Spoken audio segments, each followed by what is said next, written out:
చరిత్రలో అతిపెద్ద పౌర రక్షణ డ్రిల్ ని నిర్వహించింది. గత కొన్నేళ్లుగా చైనా తైవాన్ మధ్య యుద్ధ వాతావరణం నెలకొంది. తైవాన్ ను ఎలాగైనా స్వాధీనం చేసుకోవాలని చైనా ప్లాన్ చేస్తోంది. అందులో భాగంగానే కవ్వింపు చర్యలకు దిగుతోంది. చైనా నుంచి వచ్చే సైనిక దాడులకు సన్నద్ధత కోసం జూలై 17న తైవాన్ రాజధాని తైపీతో పాటు ఇతర ప్రధాన నగరాల్లో 30 నిమిషాల పాటు ఎయిర్ రైడ్ సైరన్లు మోగాయి. దీంతో 25 లక్షల జనాభా ఉన్న తైపీ నగరం పూర్తిగా స్తంభించిపోయింది. తైవాన్ వార్షిక అర్బన్ రెసిలియన్స్ డ్రిల్లో భాగంగా ఈ విన్యాసాలు నిర్వహించారు. ఇందులో భాగంగా అన్ని రకాల ట్రాఫిక్ ని నిలిపివేయడంతో పాటు పౌరులు ఇండోర్ షెల్టర్స్ లోనే ఆశ్రయం పొందాలని ఆదేశాలు జారీ చేశారు. తైవాన్ స్ట్రైట్ లో పెరిగిన ఉద్రిక్తతలు, పెరిగిన చైనా సైనిక దూకుడుతో ఈ డ్రిల్ చేపట్టినట్టు తెలుస్తోంది. ఈ డ్రిల్ కోసం పౌరులకు మొబైల్ ఫోన్ ద్వారా హెచ్చరికలు పంపించారు. పోలీసులు, డ్యూటీ అధికారుల సూచనలను ప్రజలు పాటించాలని కోరారు. ఈ డ్రిల్లో భాగంగా రవాణా హబ్లు, షాపులు, హోటల్స్, మార్కెట్స్ ను తాత్కాలికంగా నిలిపివేశారు.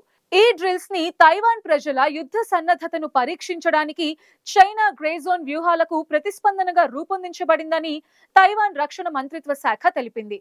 తై యొక్క వార్షిక హాంగ్ కాంగ్ సైనిక విన్యాసాలతో ఈ డ్రిల్స్ నిర్వహించారు. జూలై 9 నుంచి 18 వరకు ఈ డ్రిల్స్ కొనసాగాయి.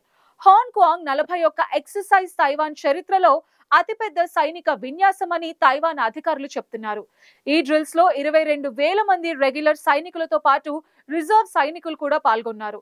ఈ drills China people's liberation army నుంచి సంభవించే బ్లాకేడ్ దాడి సన్నిహిత దృశ్యాలను అనుకరించాయి. ఈ విన్యాసాలు తైవాన్ సైనిక సామర్థ్యాలను పరీక్షించడమే కాకుండా పౌర సైనిక సమన్వయాన్ని బలోపేతం చేయడంపై దృష్టి సారించాయి. తైపీ మెట్రో స్టేషన్స్ ని సైనిక సామగ్రి రవాణాకి ఉపయోగించారు. జావెలిన్ యాంటీ ట్యాంక్ మిసైల్స్ తో సైనిక పోలీసుల శిక్షణ, యుఎస్ నుంచి కొనుగోలు చేసిన హైమార్స్ రాకెట్ ఆర్టిలరీ ఈ డ్రిల్స్ లో ఉపయోగించారు. గత కొన్ని సంవత్సరాలుగా తైవాన్ లో ఉద్రిక్తతలు పెరిగాయి.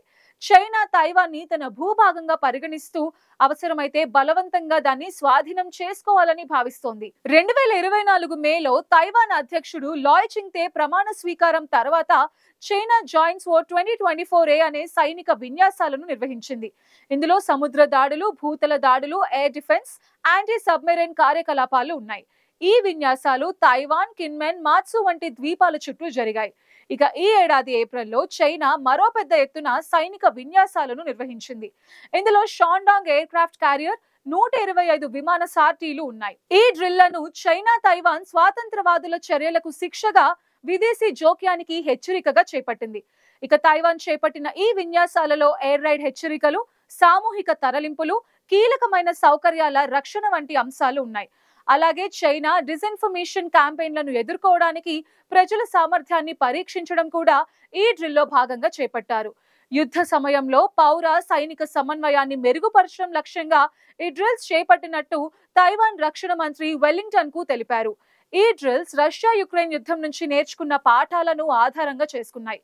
ముఖ్యంగా యుద్ధ సమయంలో కమాండ్ సిస్టమ్ డీసెంట్రలైజేషన్, కమ్యూనికేషన్ అంతరాయాలను ఎదుర్కోవటంపై దృష్టి సారించాయి. ఈ డ్రిల్స్ చైనా నుంచి పెరిగిన సైనిక ఒత్తిడికి ప్రతిస్పందనగా జరిగాయి. తైవాన్ రక్షణలను బలహీనపరచడానికి, పౌరుల మనోధైర్యాన్ని దెబ్బతీసేందుకు China Taiwan air defence identification zone లోకి ప్రతిరోజు విమానాలు, నౌకలను పంపుతోంది. తైవాన్ ఈ దాడులను ఎదుర్కోవడానికి యుఎస్ నుంచి M1A2T అబ్రామ్స్ ట్యాంకులు, హైమార్స్ రాకెట్ సిస్టమ్స్, డ్రోన్లను కొనుగోలు చేసింది. అలాగే తైవాన్ తన సొంత రక్షణ పరిశ్రమను బలోపేతం చేస్తోంది.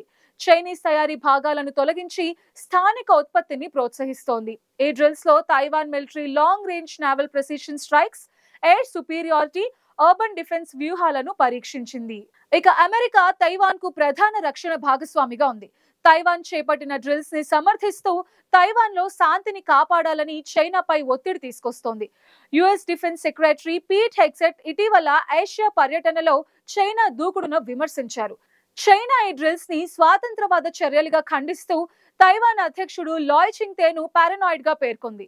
అయితే తైవాన్ జనాభాలో ఎక్కువ శాతం మంది తమ రక్షణ సామర్థ్యాలపై సందిగ్ధంగా ఉన్నప్పటికీ ఈ డ్రిల్స్ పౌరులలో జాతీయ ఐక్యతను, రక్షణను, సన్నద్ధతను పెంచేందుకు చేపట్టారు.